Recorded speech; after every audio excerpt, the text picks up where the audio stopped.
Time Sport. Résultats, infos, analyse. Toute l'actualité sportive est dans Time Sport tous les jours de 20h à 21h avec Bilal Nelman sur Beurre FM. Bonsoir à tous et bienvenue sur l'antenne de Beurre FM. De suite après l'émission d'Adil Farkan, les informés du lundi au vendredi. 19h-20h, c'est place à votre quotidien sportif qui est Time Sport en ce lundi 18 octobre 2021. On parlera de quoi ? On parlera de cet Olympique de Marseille qui encense l'antre du Vélodrome, et oui, de cet orange Vélodrome, et aussi un petit rappel à la mémoire de Bernard Tapie. L'OM qui prépare donc ce fameux classique, ou est-ce le classico face au Paris Saint-Germain d'un certain Mauricio Pochettino. On verra justement ce Paris Saint-Germain toujours aussi poussif en Ligue 1 Uber Eats. On accueillera sur l'antenne de Beurre FM, encore une fois, allez, c'est une magnifique personne, Chérif Guémour, qui est journaliste et aussi auteur de Remontada, panorama des comebacks les plus fous du foot aux éditions Larousse, et on verra aussi les déclarations d'un certain Benjamin Pavard avec les Bleus, mais aussi à travers ses clubs qui est en Europe. Ouais, on va voir tout cela. On part de suite avec le JT des Sports avec Jason. C'est parti, Gogo Time Sport. Time Sport. Bonjour à tous, on démarre le JT par un point médical côté Paris Saint-Germain. Neymar, touché à l'adducteur lors du dernier rassemblement en équipe du Brésil, manquera le match face à Leipzig demain soir en Champions League, tout comme Leandro Paredes qui lui sera indisponible plusieurs semaines suite à une douleur au quadriceps survenue en équipe d'Argentine. Et un autre Argentin toujours à Paris, Mauro Icardi, de nouveau absent de l'entraînement ce lundi pour motif familial, pourrait lui aussi manquer la rencontre face aux Allemands mardi soir. Lucas Hernandez s'est présenté ce lundi du côté du tribunal de Madrid suite à une affaire concernant des problèmes avec sa compagne datant de 2017.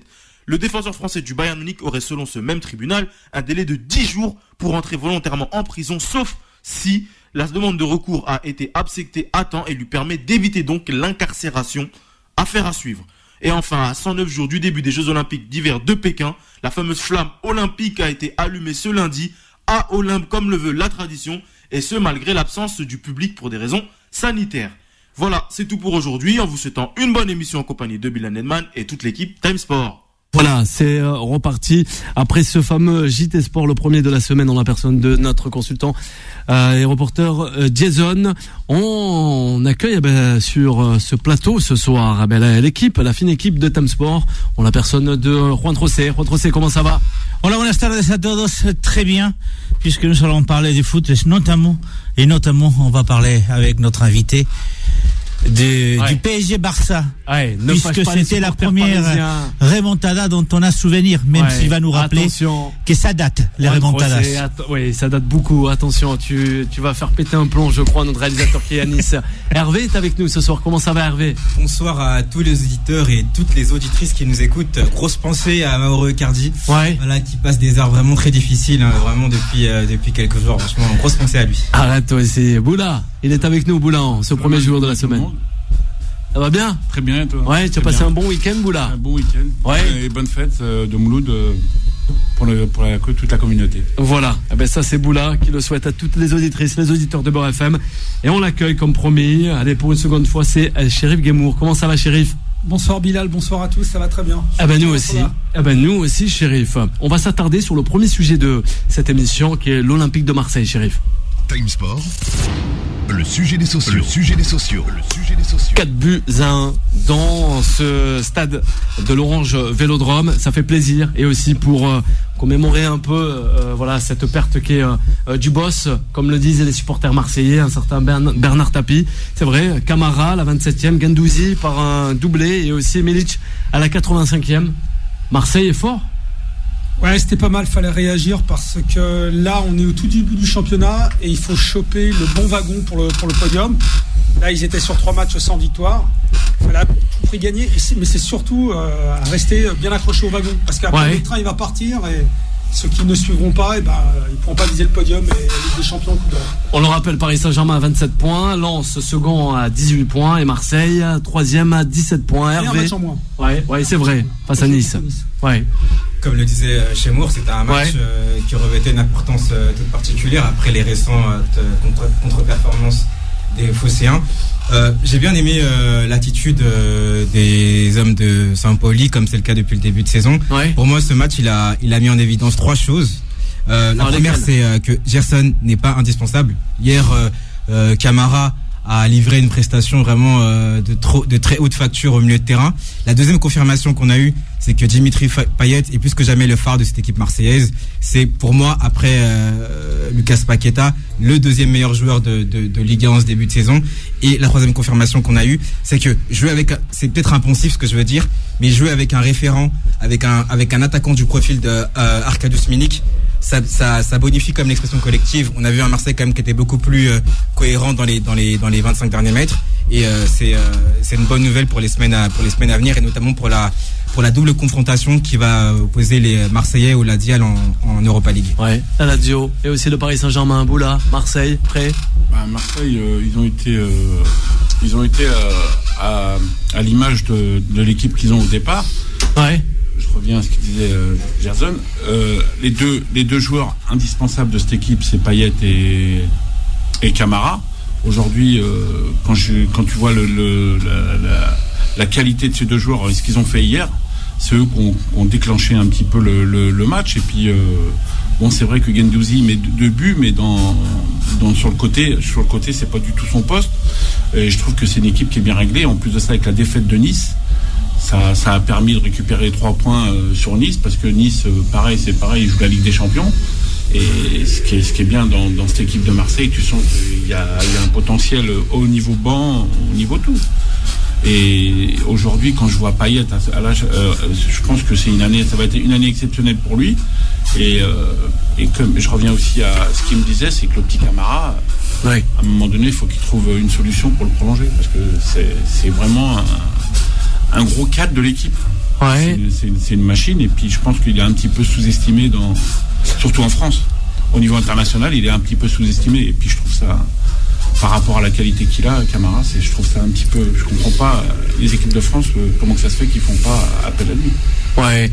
L'équipe de France, Juan Rosé est peut-être d'accord avec cela, non? Oui, non, tout à fait d'accord.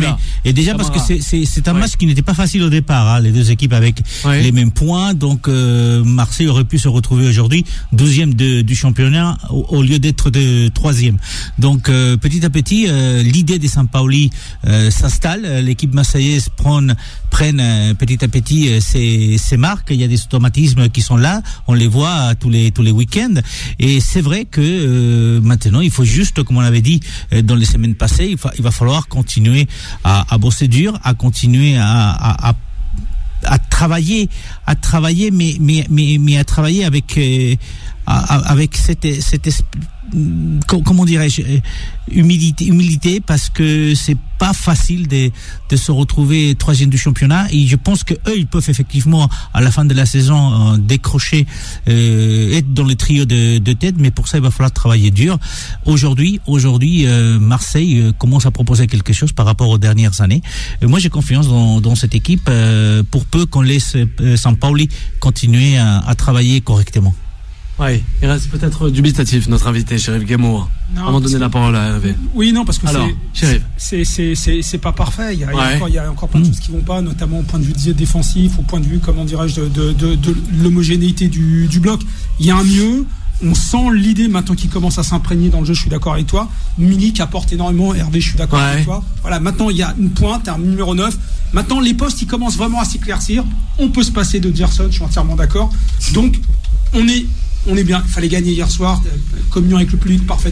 Maintenant, il y a d'autres équipes qui, je pense, ont un projet de jeu un peu plus abouti. C'est juste une question d'avance et de retard. Je pense qu'une équipe comme Rennes, Nice, Lens, Lyon, c'est pas encore ça. Paris, ils sont trop forts. Je pense que voilà, il y a ces équipes-là qui sont un peu plus en avance sur le projet collectif. Marseille, c'est bien, ça arrive, mais c'est pas encore du niveau de Nice. Nice, quand ça commence à jouer, Marseille, ils n'en sont pas encore là. C'est en train de venir. Et là, c'est très bien. Il y a 2 tests. Jeudi à la Lazio, comme tu dis. C'est ça. Et dimanche, voilà. Et là, on va voir où ils en sont. Ouais. Ça tombe parfait. Oui, en fait, le calendrier. Ça arrive à pratiquer. Et rêver, Hervé. Je suis bien sûr que je fais rêver. C'est ça. Pratiquement dit tout ce que je m'apprêtais à dire. En fait, c'est une équipe qui est plaisante à avoir joué. C'est une équipe qui est dynamique, qui est enthousiasmante. Maintenant, tu te dis que va falloir qu'elle gomme un peu les petits scories qui parasitent un peu la prestation collective de Marseille. Comme disait Chérif, notamment en défense, tu sens que c'est facile de les mettre en difficulté. Ouais, surtout. Exactement. Hier, à un moment donné, t'as le petit Diarra qui a la balle du break juste avant que Camara justement égalise. Il a la possibilité de marquer le deuxième but. Et là, c'est un tout autre match qui peut débuter. Moi, je suis impatient de voir cette équipe-là contre la Lazio. Ouais, la Lazio. Je pense que ce seront vraiment deux révélateurs qui vont nous permettre de pouvoir situer le curseur de l'équipe marseillaise, qui vont pouvoir nous montrer si cette équipe est capable de rivaliser contre et d'enchaîner coup sur coup aussi. Exactement, d'avoir plus de la profondeur des bancs. Est-ce qu'on va voir s'ils ont la profondeur des bancs pour pouvoir tenir enchaîner des matchs de ce niveau-là, parce que c'est pas évident du tout. Ce que dit Juan Rosé, c'est vachement intéressant parce que là, comme le jeu commence à se mettre en place, qu'on commence à dégager une équipe type, ceux qui ne vont pas sauter dans le train tout de suite, tout à l'heure je parlais du classement, il faut être dans le bon wagon, c'est-à-dire dans les 3 premiers pour jouer avec des champions, mais à l'intérieur du groupe, il y a une équipe type qui est en train de se mettre en place, et ceux qui vont pas choper leur place tout de suite, ça va être, voilà, je pense à Mandanda, je pense à Tiersen, et ils doivent être 4 ou 5. Par exemple, Rongier a marqué des points. Il n'était pas évident. Maintenant, voilà. C'est le projet, il est en place. Il y a un train qui est parti, et ceux qui vont pas sauter tout de suite dans le train, ils vont être en difficulté. C'est ça. Alors vous là. Quand il dit que Rongier, il a marqué des points, certes, mais il y a un truc qu'il faut pas oublier. C'est quoi? T'as pas un entraîneur qui joue défensif, t'as un entraîneur qui joue très haut. Il joue très haut. Il prend des risques dans la qualité de jeu, et c'est ce qui fait quand Diarra il fait un match exceptionnel. Diarra il fait un match exceptionnel, mais après il faut savoir que la plupart des clubs de D1 ils jouent vachement en bloc défensif, et les joueurs offensifs ils défendent. Là tu sens qu'il y a un jeu qui est très haut à la Cruyff, ou qu'ils pressent très haut, et c'est là que tu vois les espaces défensifs. Mais sinon l'équipe qu'ils ont mis en place, Marseille, cette année, avec par rapport à l'époque de Didier Deschamps, je pense qu'il y a un gros travail qui a été fait sur 1 an et demi de travail de mise en place. Ils ont pris un coach, ils ont pris des joueurs de qualité. Monsieur Longoria a fait du bien aussi, l'Espagnol. La mayonnaise, elle est en train de bien prendre. Et tu sens que il faut attendre. Quand je vois un joueur comme Aminarit qui est remplaçant, je pense qu'il a le temps. Il va faire ses preuves, je crois. Il a le temps de venir. Et je pense qu'il y avait de la place hier pour jouer. Gerson qui est remplaçant, tu sens que le potentiel technique de l'Olympique de Marseille. Il est là. C'est vrai, Boula. Intéressant. Voilà. Oui, Chérif. Harit, par exemple, hier ils ont gagné sans lui, donc moi je suis à la place d'Harit. Là, ce matin à l'entraînement, j'expose tout parce que je veux ma place. Et voilà, le truc c'est en train de se mettre en place. Il y a une vraie concurrence. Et ça, c'est bon. Ça, c'est bon pour l'entraîneur. Ça, quand tu vois les mecs qu'on les croue parce qu'ils veulent gagner leur place, ils veulent jouer devant 60 000 personnes. Un vrai plein à craquer. Ils veulent vivre ça. Et ça fait longtemps qu'on n'a plus vu cela du côté de l'Olympique de Marseille. Tout le monde le dit. Les gens, ils sortent du stade, ils ont la banane. Et c'est ça qui est vachement important, parce qu'on parle souvent du public marseillais. Le public marseillais, ils veulent des titres et des résultats. Non, d'abord, ils veulent que les mecs se dépouillent sur le terrain. Et comme ils le voient, même quand il y a des érosions, ils sont contents. Ils n'ont pas fait la bronca contre Lens, ils étaient déçus. Tu perds contre Lens. Mais comme les mecs ont tout donné, voilà. Non, ce qui m'étonne cette saison, c'est qu'on a joué un quart du championnat, et entre le 14e, je crois, et le 4e, il y a que 3 points de différence. C'est un championnat cette année qui est très resserré. On est à 10 matchs. Et parfois, on avait déjà l'habitude, on voyait déjà comment ça allait se passer tout au long de la saison. Et là, on voit qu'effectivement, c'est assez resserré. J'attends voir effectivement que Marseille puisse tenir la cadence, que Lyon puisse accélérer un petit peu plus, parce qu'on attend un peu plus de Lyon. Mais et ça va arriver certainement dans les prochains matchs, parce que là, pour Marseille, pour le PSG à part, parce que ils sont vraiment des bons, mais pour Marseille notamment, il y a les compétitions internationales, et ça va avoir beaucoup d'importance. Alors, est-ce qu'ils vont être capables de tenir cette cadence? C'est vraiment un championnat très resserré, ce qui fait qu'il est très intéressant aussi. La Ligue 1 Uber Eats devient intéressante, donc, Chérif. C'est pour ça quand je dis qu'il faut choper le bon wagon. Regardez Monaco, c'est pratiquement foutu. J'ai pas dit que c'est foutu, c'est mort. Ils disent, ça va être dur maintenant de revenir sur le podium et de jouer la Ligue des Champions. Et trop tard. Et ils ont pas chopé le bon wagon. Marseille l'a chopé. Marseille peut-être. Hervé. Alors il répond La question qu'on peut se poser, c'est une autre question. Mais est-ce que ce Marseille qu'on a vu, ce Marseille qui a les défauts de ses qualités, va pouvoir rivaliser contre le Paris Saint-Germain dimanche? On sait que c'est un match qui est, j'apprends rien à mes collègues autour de la table, qui ont fait une importance particulière pour les deux équipes. Est-ce que ce Marseille-là pourra tenir la dragée haute au Paris Saint-Germain? Quand je vois les largesses défensives des Marseillais, des fois ça part dans tous les sens. Je suis un peu inquiet pour ce dimanche, honnêtement. Juan José aussi. Quand je vais vous parler justement que c'est un championnat resserré et qui est un championnat intéressant, c'est que on a appris il y a à peu près une heure que le match OM-PSG va être retransmis en direct en Espagne, en direct et en clair. Vous avez la seule fois où on a vu un match en direct et en clair, c'était avec Messi lors du début avec le PSG. Ce match va être transmis en Espagne, comme quoi effectivement on commence à avoir beaucoup d'intérêt pour ce qui se passe du côté de la Ligue 1. Change, ça fait plaisir à Boula peut-être aussi. Il n'intéresse pas non plus Messi alors. Parce que mettons il y a toute l'Espagne qui va regarder le match parce qu'il y a Messi. Il n'y a pas que Messi. Il y a d'autres Espagnols qui vont jouer. Même à Marseille. Ils ne sont pas les seuls. Quand tu dis il n'y a pas que Messi, un mec qui a fait toutes ses classes en Espagne à Barcelone. Dans ce club catalan. Mais on va voir le match en direct et ça pour nous c'est quelque chose de très particulier parce qu'on s'est jamais intéressé à la Ligue 1. Non mais c'est vrai ce qu'il dit Juan José, c'est une petite parenthèse, je pense pas que c'était dans le conducteur, mais je pense que la venue de Messi a permis de mettre en lumière le championnat de France. Enfin moi je suis souvent l'actualité footballistique argentine. Bien sûr. Et il y a une chaîne qui s'appelle ESPN Argentina qui a acheté les droits de la Ligue 1 au moment où ils ont su que Messi signait en France. C'est-à-dire qu'un championnat qui ne regardait pas, qui ne les intéressait pas plus que ça, dès qu'ils ont su que Messi allait rejoindre la capitale, ils ont acheté les droits de la Ligue 1. Ils ont pris les droits de la Ligue 1 ou du PSG? De la Ligue 1, les droits et de la Ligue 1. Et sur l'une des émissions assez connues qui s'appelle Football 90, parfois on analyse principalement les matchs du PSG. On analyse les matchs des Argentins, les prestations de Di Maria, Paredes c'est un peu cantonné sur le banc de remplaçants en ce moment, Messi et tout ça pour dire que depuis le début de saison, le championnat français a vraiment gagné en intérêt et je pense que on peut ne pas aimer forcément le Paris Saint-Germain, mais je pense que c'est une bonne nouvelle pour notre championnat. Ça permet de mettre en lumière et de gagner en attractivité. Ouais, ça marche. Le championnat qui est la Ligue 1 Uber Eats, Monsieur Guémour. C'est vrai, aujourd'hui on a quand même évolué. On a aussi, si je peux rajouter un truc, on a aussi des matchs de qualité. Franchement, moi, je vais pas mentir qu'à un moment donné, je me suis un peu déconnecté du. Il y en a qui pleuraient à certains moments. Mais là, pour le championnat, exactement, sans vouloir te couper, force est de constater que depuis le début de saison, on assiste vraiment à de très bons matchs. Parfois, moi-même, je suis agréablement surpris. Oui, c'est Gamou, rapidement. Très bon match, surtout ça tient aux entraîneurs. Il y a des entraîneurs moins frileux, il y a toute une génération qui a un peu lâché la barre. Il y en a des nouveaux qui sont arrivés, on parle évidemment de Francaise, même d'Alaglio, et puis des entraîneurs étrangers.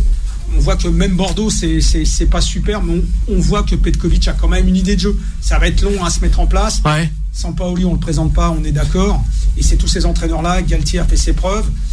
On a un entraîneur néerlandais, c'est très très rare en France. À Lyon, pareil, le jeu est en train de se mettre en place. Merci messieurs, merci. On va faire une courte pause, Boula. Vraiment, on va revenir avec Boula et Monsieur Chérif Guémour. Une courte pause avant de revenir avec notre invité de ce soir. À de suite. Time Sport revient dans un instant. 20h, 21h, Time Sport avec Bilal Nenman sur Beurre FM. Et voilà, ça parle encore et encore avec l'équipe de Time Sport et avec notre invité aussi. On est toujours en live jusqu'à 21h. Voilà, chères auditrices et auditeurs de Beurre FM, on peut vous faire réagir aussi au 01 53 48 3000 si vous avez des questions, même pour Monsieur Guémour qui est avec nous jusqu'à la fin de cette émission. Allez, place à notre invité. Time Sport. The Special One. Eh oui, il est avec nous, un spécial.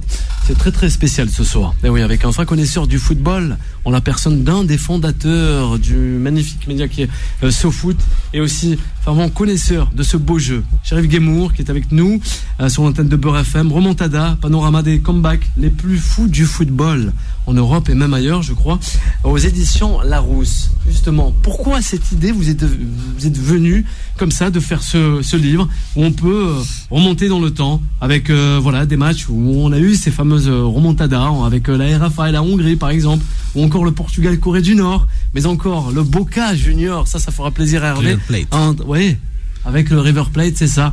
où malheureusement pour les supporters du Paris Saint-Germain, le FC Barcelone, ça fait pas plaisir à Yanis parce qu'il avait pas mal pleuré lors de cette soirée-là, le 6-1.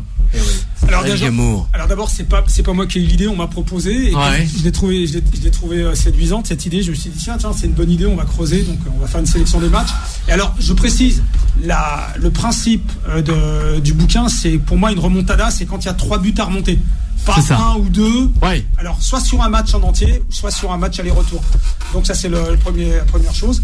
Et deuxièmement, le plus dur après, c'était de faire une sélection. C'est-à-dire, en gros, moi, je voulais qu'il y ait à peu près toutes les époques et tous les continents. Donc, il me fallait un match sud-américain, il me fallait un match africain. Ouais. Et puis après, il y a évidemment les remontadas. Je voulais aussi qu'il y ait quelques matchs après la remontada du PSG-Barça, parce qu'il y en a eu plein. Et c'est là qu'en fait on a connu le phénomène des remontadas, que le mot est rentré dans le dictionnaire en France, et que voilà quoi. Donc il y a une vingtaine de matchs. On a rentré qui pourrait nous parler de ce fameux moment. Il y a plusieurs. Il a sélectionné plusieurs matchs espagnols. Il y a notamment le match entre l'Espagne et Malte, 12-1 pour l'Espagne. L'Espagne, il fallait qu'elle ait 11 buts de différence pour pouvoir se qualifier pour l'Euro. Et elle a réussi à avoir les 11 buts. Non, mais justement, il y a tu parlais de Boca River Plate. Là, au-delà de la remontada, de la différence de but, il y a aussi une vraie rivalité, ce qui n'est pas systématiquement dans d'autres matchs que tu as choisi. Mais c'est important aussi de rajouter cet aspect des rivalités, Boca River Plate par exemple, ou peut-être un prochain PSG Barça, où effectivement il y a toujours une rivalité qui est marquée par des confrontations qu'il y a eu dans le passé. Oui, tout à fait. De toute façon, c'est les remontadas.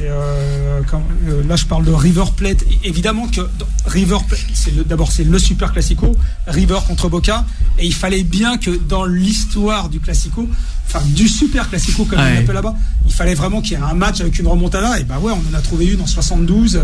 Et c'est un match. Il y a encore des images, elles sont en noir et blanc. Super. Ça va d'un but à l'autre. Et puis dans l'ambiance, on n'a pas le son, mais on sait que c'est de la folie. Et là, on entre dans la légende du Super Classico. Et voilà pourquoi aussi ça s'appelle le Super Classico. Et il a trouvé quand même des clubs français qui ont réussi cette remontada. Oui, alors j'ai mis 4 remontadas françaises. Alors, Saint-Etienne, Hajduk Split en 74, ils perdent 4-1 à l'aller, ils gagnent 5-1 au retour après prolongation. Il y a le fabuleux Marseille-Montpellier en 98. On se rappelle les discours. Marseille est mené 4-0 à la mi-temps au Vélodrome devant 60 000 personnes. En début de saison, hein. Voilà, ils finissent par gagner 5-4. Et alors, je ne sais pas si vous avez vu les images à la mi-temps. Avec le Nicolas. J'étais là-bas. Il y a Roland Courbis qui dit. Voilà, qui dit à Loulou Nicolas, il lui dit quand je pense qu'on va gagner 5-4. Et l'autre, il lui dit ça, c'est des couilles. Tu vas voir. Et en fait, c'est un truc de fou. Finalement, il gagne 5-4. Ensuite, j'ai mis le Metz qui va se qualifier évidemment au Barcelone. Barcelone, c'est ça. Le PSG contre Steaua Bucarest. Ils avaient perdu 3-0 sur tapis vert. Et donc, ils devaient gagner par un écart de plus de 3 buts en 90 minutes. Il n'y a pas de prolongation, c'est sur tapis vert. Pour gagner 5-0. 5-0, ça c'est incroyable. Hervé, alors Boula, pas mal de réactions. Tu as fait le bouquin par rapport à SoFoot. Non, du tout. C'est Larousse qui m'a demandé. Mais après, comme j'ai un côté un peu rétro, foot rétro et tout, c'est peut-être aussi pour ça qu'ils m'ont. Mais ça plaît beaucoup, justement. C'est marrant parce que tu prends la ligue française ou la Fédé, ils n'ont pas eu l'idée de faire des petits documentaires sur ça. Mais c'est bien pour le public d'avoir un bouquin comme ça, surtout même pour les gamins, parce que bien sûr, ils connaissent un peu l'historique, un petit peu de tout ce qui s'est passé depuis des années. Moi, je trouve que c'est enrichissant pour la richesse du football aujourd'hui, surtout pour les gamins qui disent tiens, il y a des trucs qu'on peut faire et qu'on peut pas faire. En plus, j'ai découvert que moi je croyais qu'en fait les petits jeunes étaient très très branchés réseaux sociaux, Cristiano Ronaldo, Messi, Zlatan et Kane, enfin tous les trucs. En fait non, ils s'intéressent un peu, ils vont sur beaucoup. Beaucoup. Et pourquoi il y a Didier Roustan Didier Roustan, je le remercie, je le remercie infiniment. Nous aussi on lui passe le bonsoir à Didier. Il nous a fait une super préface parce que déjà lui des remontadas il en a vu en vrai. Ça, surtout c'est que lui c'est un peu notre parrain un peu à tous, il est un peu plus âgé que nous. Ouais. Lui faisait un parallèle entre les remontadas sportives du foot et puis les remontadas de la vie. C'est-à-dire quand il y a des hauts et des bas dans la vie, des moments où il faut s'accrocher. Il faut s'accrocher. C'est ça, Chérif. Et comme on connaît pas toujours nos ressources humaines pour remonter et puis pour y croire à nouveau. Et il en parle un peu et je trouve ça super et je le remercie. Il parle un peu de son bouquin. Pardon ? Il parle Didier Roustan sur le bouquin ? Un petit peu, il a communiqué, sur les réseaux sociaux. Il y a parmi tous ces matchs, il y en a un qui te touche plus que d'autres. Ouais, alors il y a celui de l'enfance, c'est Saint-Étienne Split, parce qu'il n'est pas passé à la télé et que j'aurais pas pu le regarder de toute façon parce qu'on ne regardait pas la télé. Après, le match qui m'a vraiment marqué, c'est Liverpool-Milan AC en 2005. Ouais, il a été la finale incroyable. Je revenais du Brésil, parce qu'on était allé au Brésil avec SoFoot et tout, donc on arrive en début de soirée, puis avec les potes, on est devant la télé, 1-0, 2-0, 3-0 pour Milan, et on se dit, voilà, on va faire de la télé, on va écouter de la musique, je vais vous raconter mon voyage et tout. Et puis, à un quart d'heure de la fin, on va quand même regarder la fin du match et puis la remise de la coupe. Et puis, il y a un crétin dans le tas et tout qui dit on va couper le sang. On va juste couper le sang. Ah, bonne idée et tout. Et on continue de chercher. On voit Steven Gerrard qui met le but du 3-1. Après, c'est Smith qui marque. Et là, on remet le son comme des malades et tout. On arrête de faire les cons et on regarde le match. Et puis, c'est fabuleux. C'est incroyable.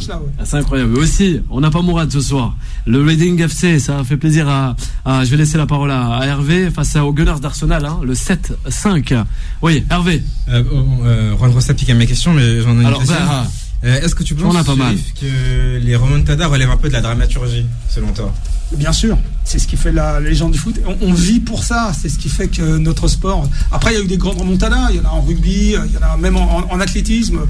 Et c'est en fait ce qui nous fait rêver. Mais surtout, la dramaturgie, ça se ramène toujours à notre propre vie, notre propre existence. Pourquoi je soutiens ce club de merde je me mets à la souffrance des supporters du PSG. Ils vont porter ça en eux toute leur vie, c'est évident. Et par contre, au Barça, les mecs qui étaient au Nou Camp, jamais ils oublieront ça. Et quelque part, dans leur esprit, ils vont se dire faut jamais renoncer. Rappelle-toi du 6.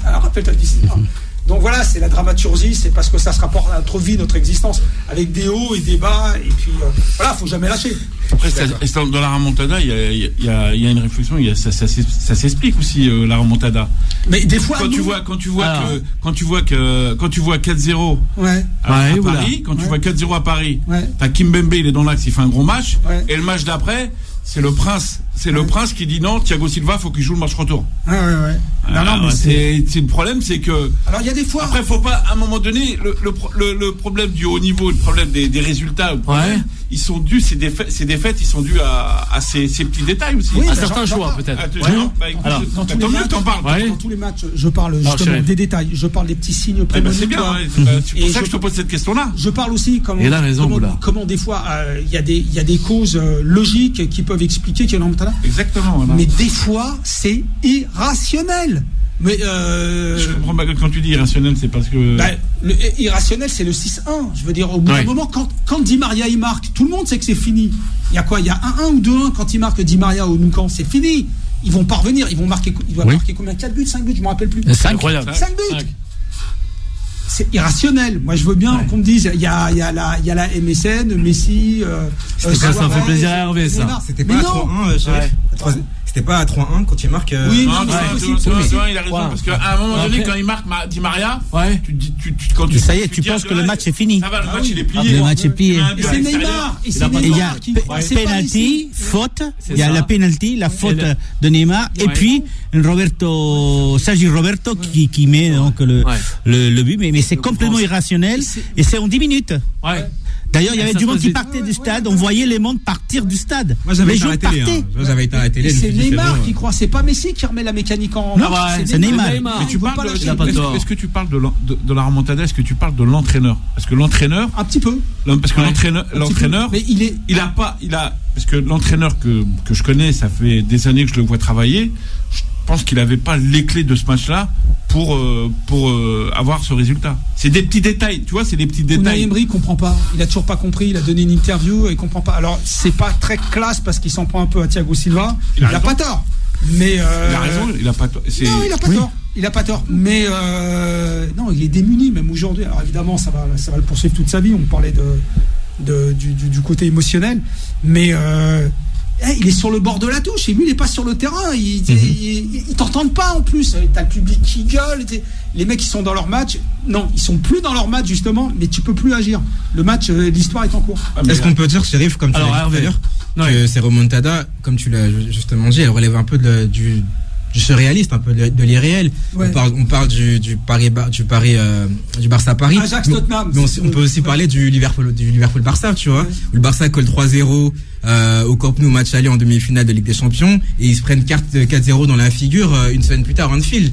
Ouais. Une remontada que aucun culé, aucun supporter Blaugrana aurait pu imaginer, tant pour eux la qualification elle était scellée. Moi je pense que il y a des choses qui ne s'expliquent pas. Il y a des matchs qu'on peut refaire 100 fois. Ouais. On n'aura toujours pas les clés, on n'aura toujours pas les réponses. Je pense qu'il y a une part d'irréel, une part un peu de mystique un peu dans ces remontées épiques, dans ces matchs qui sont entrés dans la légende du football européen. Et quand Benitez il gagne la Ligue des Champions, ouais, avec le Bayern, il perdait combien? Non, avec Liverpool. Avec Liverpool. Benitez avec Liverpool quand il gagne la Ligue des Champions, il la gagne contre le Bayern. Et ils avaient, je sais plus combien de buts d'avance le Bayern dans le match. Donc ils apprennent chez eux. Non, Milan. Non. Milan ou Bayern? Moi je crois que c'est le Bayern. Non, c'était le Milan. Non. Milan, c'est le Milan. Oui, le Milan. C'est Milan. Qui revient donc au Sheriff. Ajax Tottenham. C'est le lendemain, comment ça s'appelle? Il y a eu les deux. Tu parlais de Liverpool, le Barça. 1-0 à l'aller pour l'Ajax. Bon, tu sens que c'est bien engagé. Les mecs ils mènent 2-0 à Amsterdam. C'est plié. Qui marque? Casse-Moura. En France, on n'en voulait plus. C'était un mauvais. Et le mec, il plante le triplé. Il fait le match de sa vie. Il met un triplé et on se retrouve à l'arrivée. Vous vous rappelez de tous les joueurs de l'Ajax qui sont par terre, qui sont étendus sur le sol et tout. Mais mettez-vous à leur place. Les mecs, ils ont 22 ans de moyenne d'âge. Sur le moment, ils ont 60 ans, les mecs. Ils se relèveront plus. C'est des petits vieux. Il va falloir les sortir sur les fauteuils roulants parce que les mecs, c'est pas possible. Bah si, relevez-vous, les mecs. Vous avez perdu, vous êtes éliminés. Non, c'est pas possible. Alors, on a des auditeurs qui nous disent, justement, oublions pas l'arbitrage scandaleux aussi, lors de la remontada du Barcelone face au Paris Saint-Germain. Ça fait partie de l'histoire. Alors, et vous verrez qu'avec la VAR, il y aura quand même des problèmes d'arbitrage, ça ne résoudra pas, et ça va rentrer dans la légende. C'est comme Tapi quand il a dit, quand il se fait éliminer contre Porto, il dit j'ai compris. Amanda Bata. Mais il a dit j'ai compris. Oui. Est-ce qu'il a compris? Il avait vraiment compris. Hervé, réaction avant la pause. Je sais pas si c'est une question, mais est-ce que c'est pas justement ces matchs épiques qui font que le football est considéré dans la planète entière un peu comme le sport roi en fait. C'est-à-dire qu'il nous procure des émotions que tu ressens nulle part ailleurs. Que ce soit en tennis, pour un fan de tennis ou même en Formule 1 ou autre, t'as pas ce type d'émotion en fait. Non, parce que le foot c'est l'ascenseur émotionnel. Quasiment le seul sport, il y a des exceptions dans les autres sports, quasiment le seul sport où avant un match, tu as toujours une équipe plus forte, une équipe moins forte, tu as un favori et tu as un outsider, mais on sait qu'en foot, ça va pas être à tous les coups. Le petit peut battre le gros et l'outsider peut battre le favori. Et ça, c'est ce qui fait l'essence du foot. Parce qu'en basket, t'as les plus grands, tu gagnes. En rugby, t'as les plus forts, tu gagnes. C'est comme ça, c'est plié. De temps en temps, t'as une exception. Le foot, non, c'est pas ça.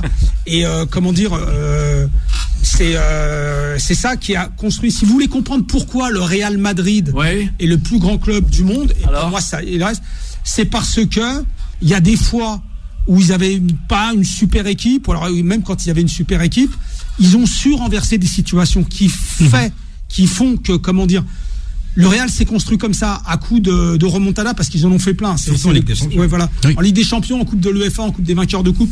Et c'est comme ça qu'ils ont grandi. Et c'est comme ça qu'il y a la mystique du Real Madrid.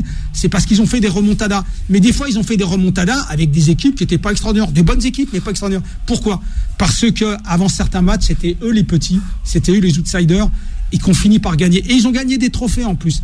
Donc, à l'arrivée, avec toutes ces années, tous les joueurs qui ont fait la légende du club, va jouer au Bernabéu. Même quand tu as gagné 3-0 au match aller chez toi, tu vas au Bernabéu, t'as peur. Tu sais que voilà, c'est le Real. Comme j'expliquais, des fois, tu as Cristiano Ronaldo sur le terrain. tu as Zidane sur la touche et tu as Florentino Pérez en tribune. Tu sais que tu n'as aucune chance. C'est pas vrai, mais déjà, voilà, la légende du Real, c'est parce qu'ils ont fait des remontadas dans le passé aussi. Et j'en ai mis deux remontadas du Real. Magnifique livre. Avant la pause, la chance du Real, c'est d'avoir après toutes les histoires qu'il y a eu, surtout avec les déficits qu'il y a eu, c'est d'avoir un président comme Florentino Pérez. Et qui connaît l'histoire. Oui, mais il connaît l'histoire, mais il pèse lourd quand même. Ah oui, évidemment.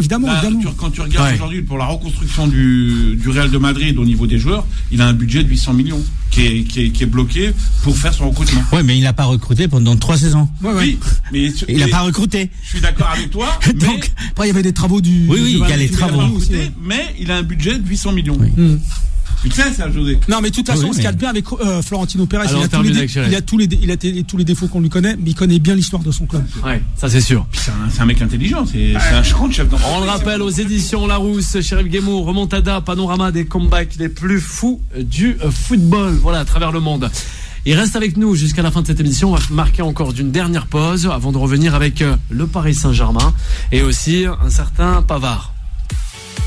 Time Sport revient dans un instant. 20h, 21h, Time Sport avec Bilal Nenman sur Beurre FM. Donc allez, toujours en live jusqu'à 21h avec monsieur Chérif Guémour, journaliste sportif de football aussi, mais aussi auteur de ce magnifique livre, on le rappelle, aux éditions Larousse, Remontada, panorama des comebacks les plus fous dans le football.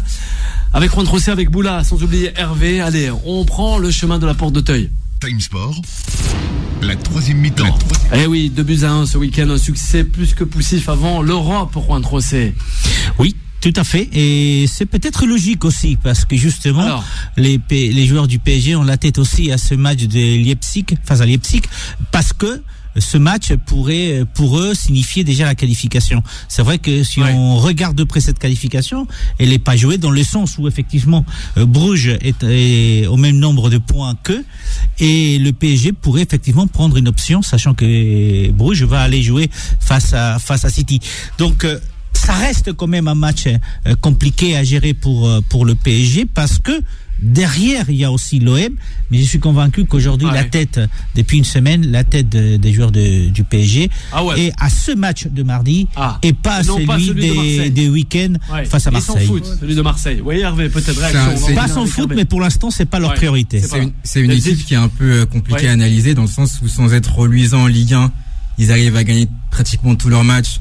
Leur seul faux pas, ça a été à Rennes, au cours d'un match qu'ils perdent de manière un peu miraculeuse. Ils ont 9 points d'avance sur Lens. En Ligue des Champions, ils sont dans la course pour pouvoir se qualifier pour le tour suivant.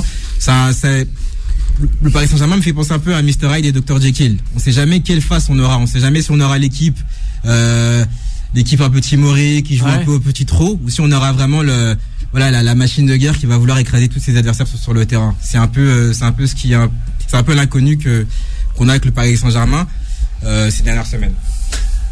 Sheriff. Non, mais c'est ça, c'est un peu le côté inquiétant de Paris. De toute façon, les deux matchs de Ligue des Champions, ça reflète bien. Contre Bruges, ils sont hors sujet. J'ai pas dit qu'ils sont nuls, ils sont hors sujet. Donc, mais ils s'en sortent parce que il y a les individualités. Contre Manchester City, là, c'est le match de prestige retransmis. Pardon. Dans le monde entier. Et là, par contre, voilà, un petit peu d'eau. Un petit peu d'eau, vas-y. Boula, enchaîne. Alors, il a besoin de. Moi, je dirais Paris. Le gros problème qu'ils ont, c'est dans le collectif. Il y a toujours 2-3 joueurs toujours en plus. Et la mayonnaise, elle prend pas dans le collectif. Elle prend pas du tout, parce que quand tu regardes contre Angers, même quand tu regardes le coach, il était en panique à un moment donné quand ils ouvrent le score, Angers. Et c'est sûr que le match, il était très compliqué pour Paris pour avoir des espaces pour ouvrir. Mais c'est pour ça que Paris, aujourd'hui, ils sont attendus de partout. Même au niveau de l'arbitrage en France, ils ont un avantage. Carrément. Ah oui, ils ont un avantage. Mais après l'arbitrage, il est en conséquence de l'arrivée de Messi. C'est quand même une figure où le championnat, il a pris de l'ampleur. C'est un club qui est très ciblé, qui est ciblé de tous les côtés. Quand ils arrivent, c'est pas comme les autres pays. Hein, alors on a un auditeur qui nous dit le match de Leipzig et aussi l'Olympique de Marseille sont très importants, Juan Trossé. Non, sont importants, mais j'ai pas dit qu'ils sont pas importants. Mais la tête du PSG et vers ce match de demain. C'est Leipzig, la priorité. Marseille arrive après. C'est ça. La priorité, c'est Leipzig. On va rappeler quand même que ce serait bien de finir premier de la poule, parce que, en principe, sur le papier, on avait dit, ça se défend que Manchester City finirait peut-être premier, mais finir deuxième de la poule, ça veut dire éventuellement tomber encore sur le Bayern en 8e. Et là, cette année, ça va pas être, ils vont pas être sauvés par la neige et le verglas cette année. Notre auditeur te demande, Boula, de patienter. Le PSG sera au top de sa forme en février. Voilà. Tout comme les gros cylindrés européens. Au nom de quoi, le PSG il nous l'a pas dit, mais en tout cas. Moi, je veux lui donner raison. Tu sais pourquoi? Alors pourquoi? Parce qu'il y en a un qui est en train de se soigner, qui sera là au top pour faire les matchs les plus importants, c'est Ramos. Parce que les gens, ils critiquent Ramos avec l'arrivée de il est beaucoup critiqué. Non, mais ils peuvent le critiquer. PSG, quand il l'a pris, il savait très bien qu'il était blessé. Bien sûr. Mais lui, le jour qu'il va récupérer toutes ses sensations, et je pense qu'au niveau médical, avec Christophe Baudot, il est très très bien, il est très très bien géré au niveau médical. Ils ont pas envie d'envoyer comme le Real a fait. Ils voulaient à tout prix qu'il joue. Là, ils vont attendre qu'il soit au top physiquement et au niveau santé. Et on verra ce qu'il va apporter au PSG. Et ce qu'il va apporter au PSG, c'est ce qu'ils n'ont pas aujourd'hui. C'est peut-être pour ça qu'ils n'ont pas le vrai meneur d'homme pour emmener l'équipe là-haut. Et le seul joueur qui peut faire ça, c'est Ramos. Non, mais ça c'est un peu de la pensée magique. Dire le PSG sera compétitif en mars, en février, en septembre, on n'en sait rien. Le PSG, c'est un club irrationnel avec des hauts et des bas. Moi, je vois tous leurs matchs. Des fois, je comprends pas. Les mecs sont pas du tout dedans. Mais comme ils ont toujours les individualités, le poids de vraiment, et en plus ils ont du banc, donc ça passe. Je demande à voir dans la deuxième partie de saison, justement après la trêve, et dire que Ramos va arriver. Déjà, ça a l'air plus sérieux que ce qu'on nous avait annoncé.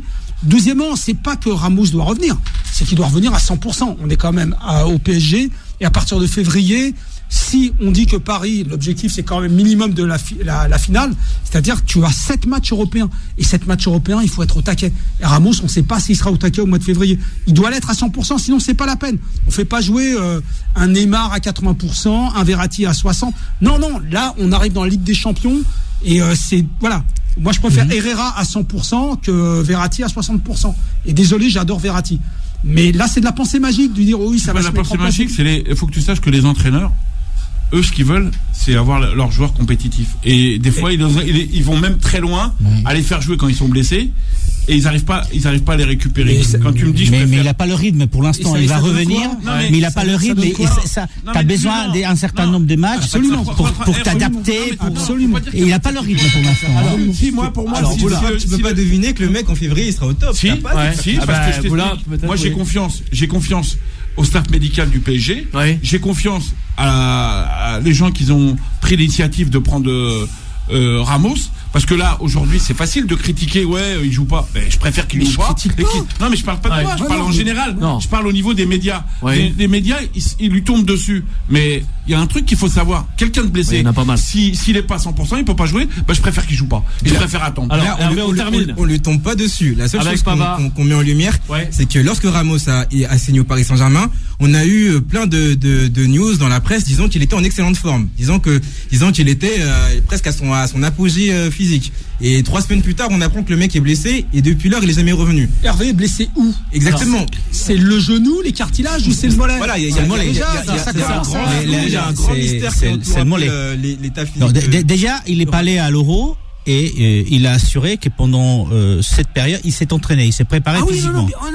Alors, c'est vrai qu'il y avait des problèmes des cartilages, ce qui a fait que son retour précipité du côté du Real l'a fait jouer un match, il a fallu qu'il arrête à nouveau. Mais après, et depuis, ce sont des petites douleurs au niveau du mollet. Donc maintenant, il va falloir faire attention effectivement, mais il faut reprendre le rythme derrière. C'est pas du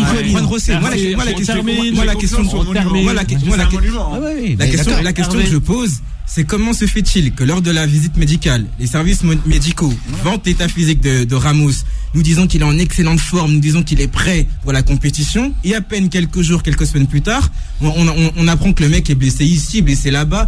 Enfin, il y a quand même un problème au niveau de la communication. Moi, c'est la seule chose que je souligne. Allez, la dernière rubrique de cette émission. Time Sport, le mode pressing.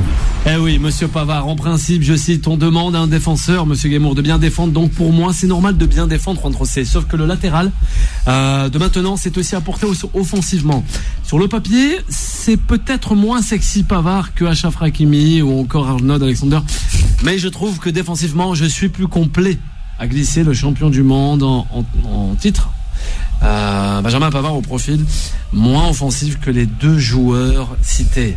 Là aussi, ça fait polémique. Pas mal de personnes ont réagi à cela. Mais j'ai beaucoup de mal avec Pavard parce qu'en fait on a envie de le critiquer parce qu'avec avec l'équipe de France il a pas été top. Après il y a eu un changement, il a pas tort quand il dit on passe d'une défense à 3 défense à 4, c'est pas du tout la même chose, c'est pas du tout, il a raison, c'est pas les mêmes repères. Après il y a une réalité. Alors laquelle? Il a la confiance du sélectionneur français, même si moi je suis pas convaincu, et il a eu la confiance de Flick et Nagelsmann. Je suis désolé, ils connaissent mieux le foot que nous, ils savent. Donc, maintenant, les propos, mais sont d'une maladresse infinie. C'est se comparer à Hakimi.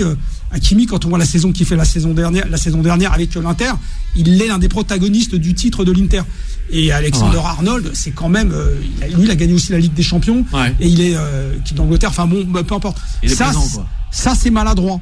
Maintenant, moi, je constate, parce que j'ai plein de discussions avec des potes et tout. Et je constate, il est titulaire au Bayern. Et en plus, il a bien fait de rappeler qu'à la base, c'est un axial. C'est pas un latéral. C'est un axial. Il est d'accord.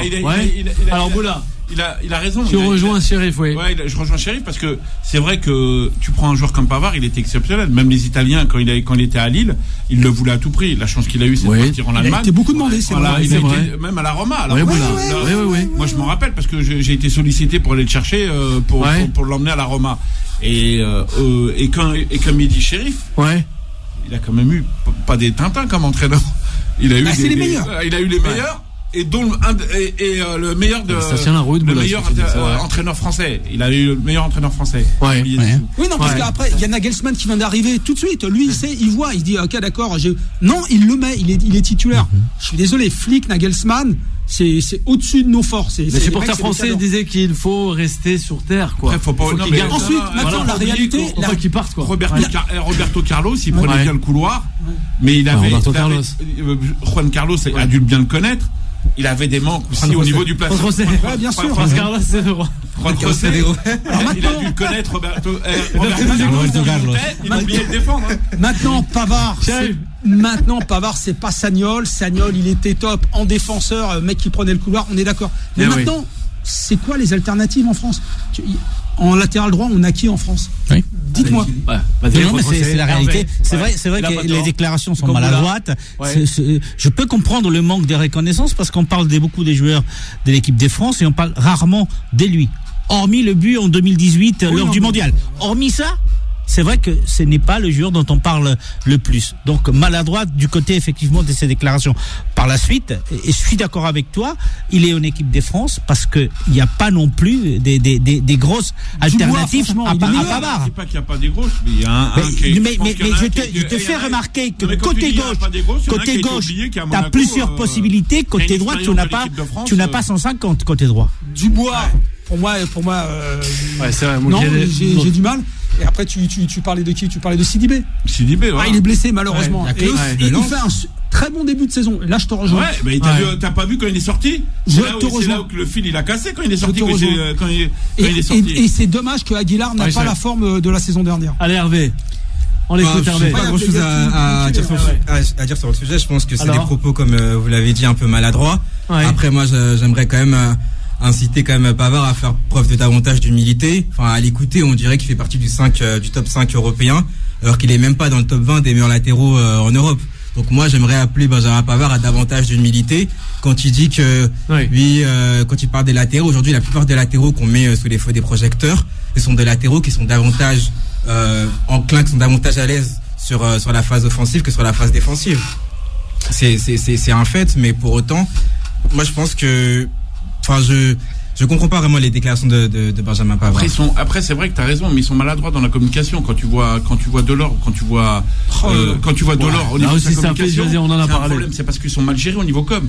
Ils savent pas parler, ils savent pas s'exprimer sur un truc. Faut pas leur en vouloir. Les footballeurs, c'est pas, on leur a appris à jouer au football, on leur a pas appris à être en face d'un micro et parler. Je me rappelle, Jean-Luc Pacul, il me disait, même c'était à l'époque de Benmadi, il me disait, il y en a 5-6 dans le championnat de France qui savent parler, s'exprimer devant un micro. Mbappé.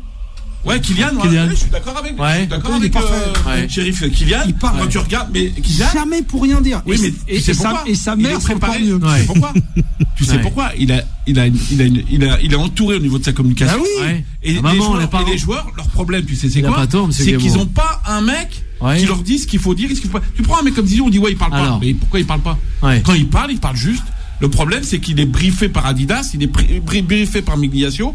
C'est toute une éducation de communication pour ces joueurs-là. Tu prends ces mecs-là comme. Et en plus de ça, moi, je leur en veux pas parce que je sais comment il est perçu intellectuellement le footballeur. Comment il est perçu. C'est pas évident pour eux. Et c'est justement Boula. C'était justement ça.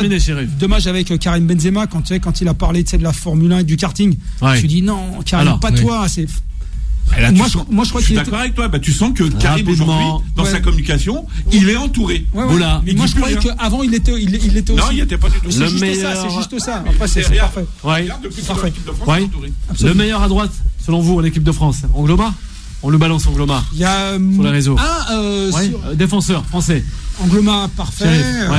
Lisa aussi. Thuram était pas mal. Mais le dernier, ces 15 dernières années, pour moi, c'est Sagnol. Sagnol. Non, mais les deux monstres. Alors, les deux monstres au niveau défensif. C'est Thuram et De Sailly. Thuram et De Sailly pour Boula. Ça, c'est autre chose. Quand c'est l'école italienne. Merci, Boula. Merci Boula. De Sailly, c'était deux étrangers. Un grand merci à Chérif Guémour d'avoir été avec nous sur ce plateau. Et oui, de Beurre FM dans cette émission Ketam Sport. On le rappelle, Remontada, panorama des comebacks les plus fous du foot aux éditions Larousse. Un grand merci à vous, Chérif, à Juan Trocé, sans oublier Boula et Hervé de m'avoir accompagné. Merci. Benzema mérite-t-il le Ballon d'Or? Oui, il le mérite, mais d'autres le méritent aussi. Merci. Allez, on se retrouve dès demain à partir de 20h. La suite des programmes sur l'antenne de Beurre FM. Retrouvez Time Sport tous les jours de 20h à 21h.